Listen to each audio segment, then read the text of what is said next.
Lumagapak daw po guys ang approval and trust rating ng Pangulo according dito sa SMNI. Tapos grabe kong makapuri kay Vice President Sara Duterte. Nakala mo hindi rin apektado sa paglagapak. Grabe guys, tingnan nyo Panood ko yung balita sa inyo. Lumagapak ang approval at trust rating ni Pangulong Bongbong Marcos at maging ng ilang mataas na opisyal ng gobyerno. Si Carlo de la Peña sa report. Tila walang epekto sa publiko ang ginagawang mga hakbang ni Pangulong Bongbong Marcos upang tugunan ang mga kinakaharap na problema ng bansa. Sa resulta kasi ng pahayag ng survey sa unang quarter ng taon, lumagpak ng higit 10% ang approval at trust rating ng Pangulo. Mula sa 58% approval rating noong huling bahagi ng 2023 ay nakapagtala na lamang ito ng 44%. Okay guys, so bakit nga ba bumaba ang approval and trust rating ng ating Pangulo? So bago natin ipagpatuloy yung video, unang-una guys, kaya po bumaba ang trust rating and approval rating ng ating presidente dahil yung nagbalita bias. Yun guys yung pinakaunang factor kung bakit po lumagapak at bakit sa tingin nila bumaba ang approval at trust rating ng ating Pangulo kasi nga yung nagbabalita bias. 'Di ba?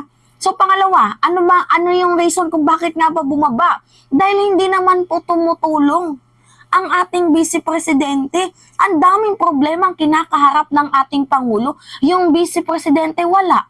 Sumasama sa demolition job ng Hakbang Maisog. Sumasama sa mga rally. Pinapagtanggol yung allegedly criminal. 'Di ba? If you are a public servant, you are meant to serve the public. Anong ginagawa ng isa? Tameme.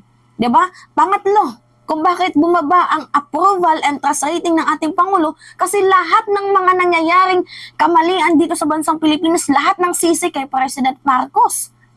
Lahat guys, isinisisi nila sa ating Pangulo. Pang-apat, yung ginagawang demolition job ng Hakbang Maisog. 'Di ba? Yung black propaganda nila na sinasabi may presidente tayong addict, Marcos resign.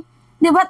Talagang factor 'yun, guys, kung bakit bumaba ang trust rating and approval rating ng ating Pangulo kasi nga nilalakad nyo, tinatrabaho nyo. 'Di ba? Mga tarantado to. Panlima, pinagtutulungan ninyo ang ating Pangulo. Yun. 'Di ba? Kaya huwag tayong magtaka guys kung bumaba man to kasi una bias yan sila. 'Di ba? SM na yung nagbabalita tapos todo papuri sila kay Inday Sara. Pakinggan nyo tong balita pakinggan nyo. Ang trust rating ng Pangulo ay nasa 33% na lamang mula sa 48%. Ang pinsan naman titong si House Speaker Martin Romualdez ay bumagsak rin ang approval rating. Mula 36% noong huling quarter ng 2023 ay nasa 25% na lang ito ngayon habang bumaba pa sa 18% ang bilang ng mga Pilipinong nagtitiwala dito. Samantala bagamat bahagyang bumaba ang approval rating. Diba, rinig nyo? Bagamat bahagyang bumaba. Diba? Grabe yung manipulation, no? Bagamat bahagyang bumaba.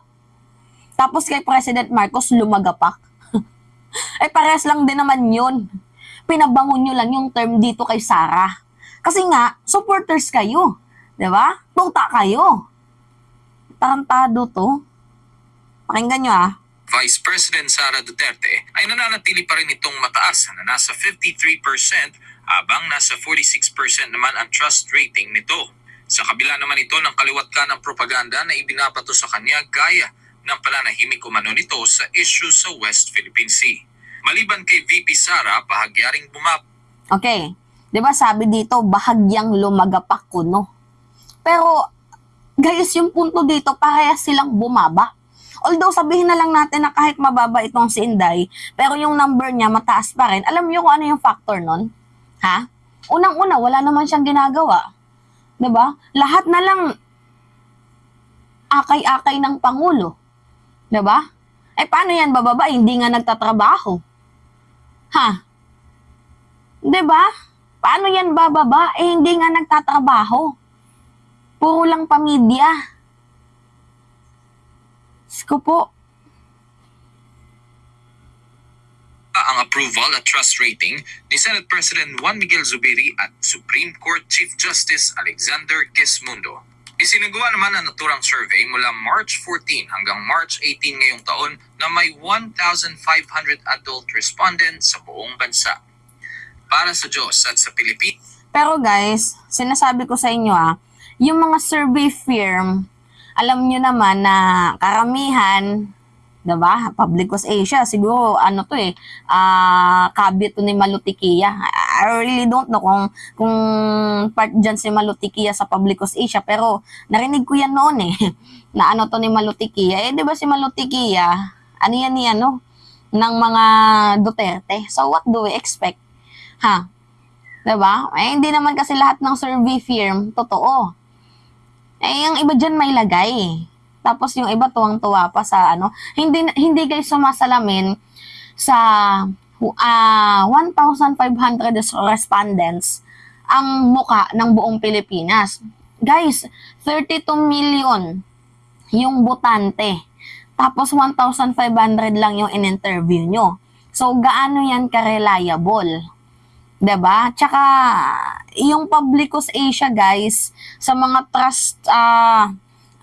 trust and approval rating survey, hindi po siya masyadong credible. Kasi, kaya ko nasabi yun, mababa kasi yung rating, guys, ng Publicus Asia sa mga survey firm. Yung SWS, para sa akin, pwede. Yung Pulse Asia, hindi Basta yung SWS lang para sa akin yung maituturing ko na kahit papaano may pagka-legit.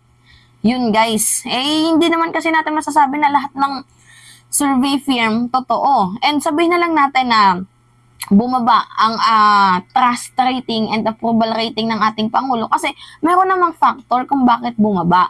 Unang-una, sadsad sa trabaho sa President Marcos. Tapos hindi siya binabalita ng mainstream media. Diba? Itong si Sara Duterte, kaya mataas yan, kahit pangit yung image niya sa sambayan ng Pilipino, lagi kasi siyang binobroadcast. Lagi kasi siyang pinipitik ng mainstream media na laging pinapaalala yung name niya. Negative man yan ang pinapakita niya or positive, publicity pa din yun guys. Negative or positive, publicity pa din yun guys. Kaya laging naaalala yung name ni Inday Sara Duterte. Ito kasi si President Marcos, tutok sa issue ng ating bayan, tutok sa problema ng ating bayan. Pag may nagagawang tama, hindi din naman binabalita ng mainstream media, nakatiklop yung kanilang bibig. Pag mayroong nagawang mali, yan lang yung binabatikos nila.